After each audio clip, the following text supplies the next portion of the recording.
Nations report, you'd be surprised to hear that India is going to overtake China as the world's most populous nation by 2023, so by next year.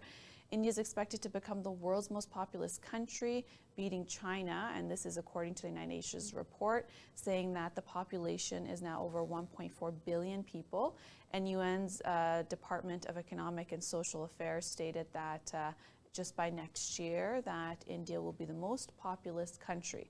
The UN figures show that while China's population grew from 1.14 billion in 1990 to 1.43 billion in 2022, India's population has boomed from 861 million to 1.412 billion over the same period.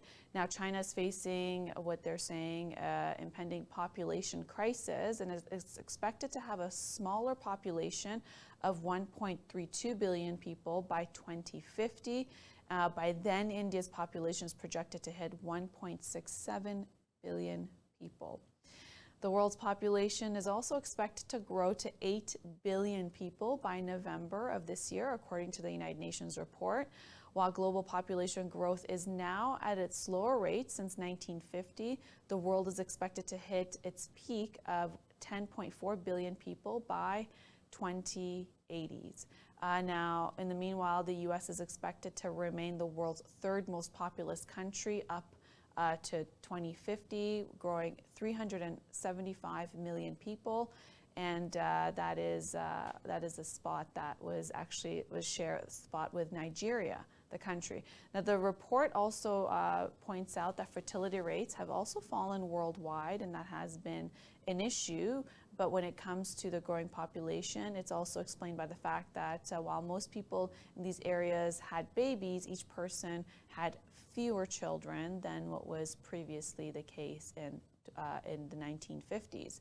The UN also wrote that the population growth up to 2050 would be concentrated in 8 particular countries, and those countries are the Democratic Republic of Congo, Egypt, Ethiopia, India, Nigeria, Pakistan, Philippines, and Tanzania.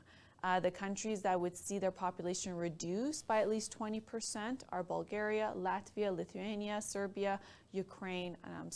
Our thoughts and prayers go out to the people of Ukraine. And the UN Secretary General Antonio Guterres said that reaching the 8 billion global population mark is an occasion to celebrate, as this is something that he says reminds of our shared responsibility to care for our planet, and a moment to reflect on where we still fall short of our commitments to one another.